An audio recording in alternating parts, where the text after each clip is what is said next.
Good morning, dear students. All of you are most welcome in this online teaching. Today is 16th of this month.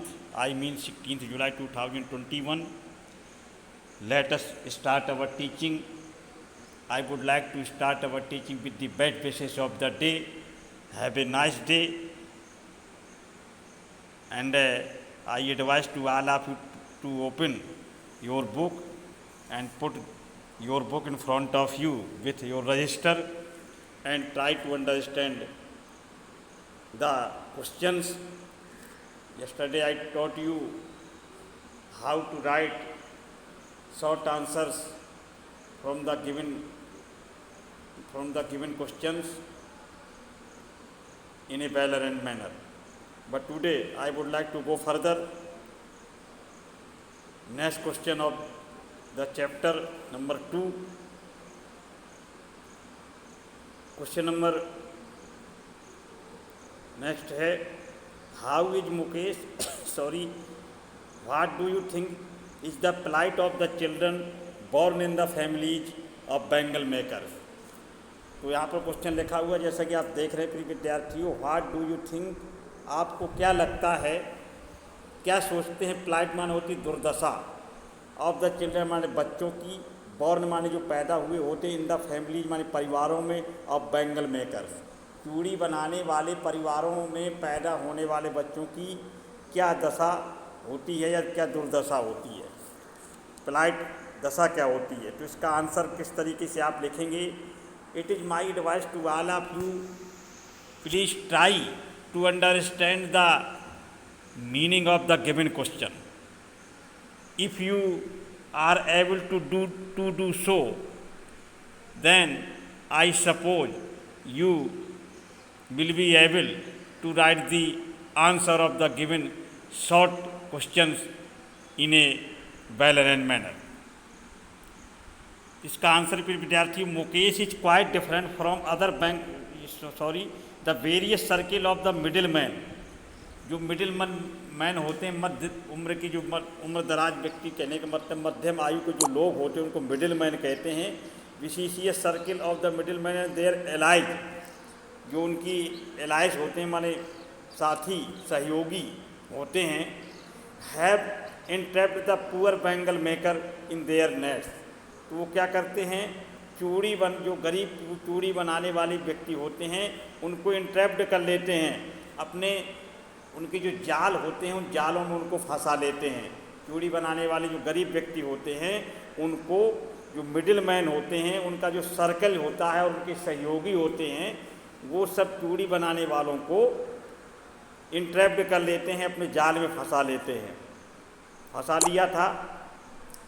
The strong hold is suffocating, और जो strong hold था, मजबूती से किसी चीज़ को पकड़ना, तो इसको स्ट्रॉन्ग होल्ड कहते हैं। इज सफोकेटिंग माने घुटन करने वाला, वो कहते हैं सफोकेटिंग।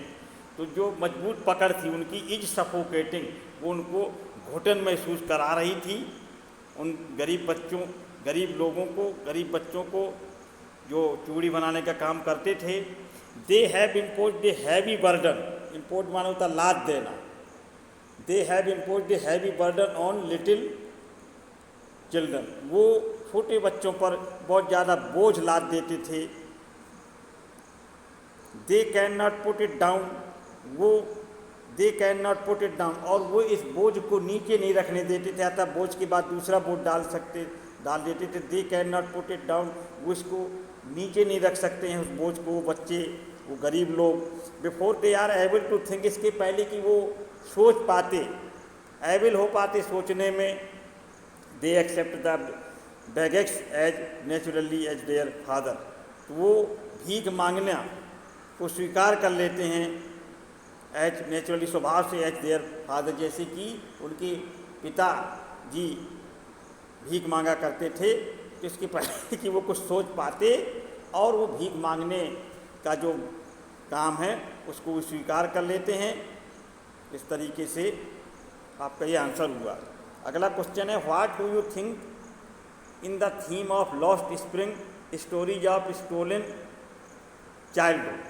मतलब कहने का मतलब, क्वेश्चन कहता है व्हाट डू यू थिंक, आप क्या सोचते हैं, आपका क्या विचार है इन द थीम माने कथा वस्तु जो है लेसन की, उसके बारे में आपका क्या ख्याल है।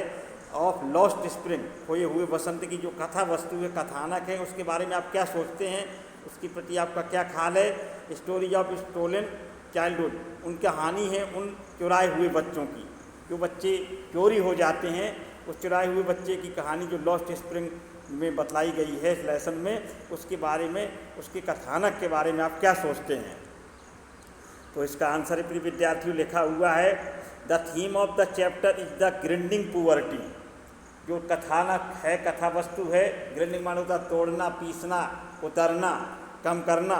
तो जो थीम कथा वस्तु या कथानक है चैप्टर का, वो है ग्रिंडिंग पुअर्टी, गरीबी को कम करना, एंड द ट्रेडिशन, और ऐसी परंपराओं को ख़त्म करना, which condemned poor children to a life of exploitation.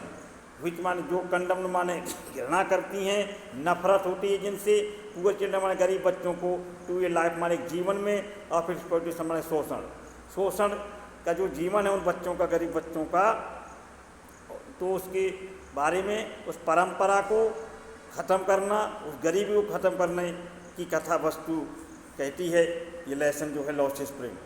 The two stories taken together, जो दो कहानियाँ हैं वो साथ साथ ली गई हैं, साथ साथ चलती हैं। डिपिक्ट माने दर्शाती हैं, the plight of street children, दुर्दशा को, वो प्लाइट कहते हैं, दशा को भी प्लाइट कहते हैं। तो जो प्लाइट बुरी दशा होती है उसको दुर्दशा कह देते हैं, प्लाइट कंडीशन यूज किया जाता है दशा के लिए।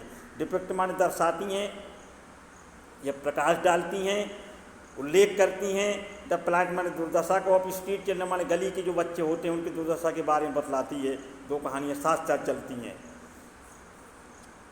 फोर्स्ड माने जो मजबूर हो जाते हैं, इनटू लेबर माने परिश्रम करने के लिए मजबूर हो जाते हैं, अर्ली इन लाइफ माने जीवन के प्रारंभ में ही, शुरू से ही।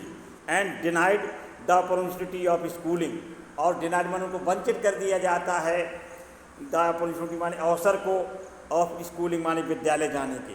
अर्थात विद्यालय जाने का जो टाइम होता है, स्कूलिंग होती है from class 9 to 12, it is called schooling. 9 से 12 तक की जो होता है उसको स्कूलिंग कहते हैं। इसके बाद की स्कूलिंग नहीं होती, जैसे हाई स्कूल, इंटर का स्कूल, बाकी कॉलेज आगे आता है आफ्टर 12, तो स्कूलिंग कहलाती है। तो उनको पढ़ने का, स्कूल में जाने से वंचित कर दिया गया जाता था उस अवसर से। The carelessness of the society, और समाज का जो निर्दयीपन था, केयरलेसनेस, केयरलेस मीन होता है निर्दयी, उसमें नेस जुड़ गया, निर्दयीपन। तो जो निर्दयीपन था, केयरलेसनेस था समाज का। एंड द पॉलिटिकल क्लास, और जो राजनीतिक वर्ग था उसका जो निर्दयीपन का विचार था, निर्दयीपन था पॉलिटिकल क्लास का और सोसाइटी का। Only adds to the suffering, उससे सिर्फ और सिर्फ उनकी परेशानी या कष्ट ही बढ़ाती हैं। ऑफ दी पुअर पीपल माने इन गरीब लोगों के कष्ट को ही सिर्फ बढ़ाती हैं और कुछ नहीं करती। इस तरीके से this is the proper way to the proper way to give the answer of the given question. So that's all for today. In this online teaching, I shall provide some homework even today. You will send the solution of the given work and send the solution tomorrow in the same period. Be happy, be careful, be alert. That's all for today. Rest for tomorrow. Once again, good morning to all of you. Have a nice day.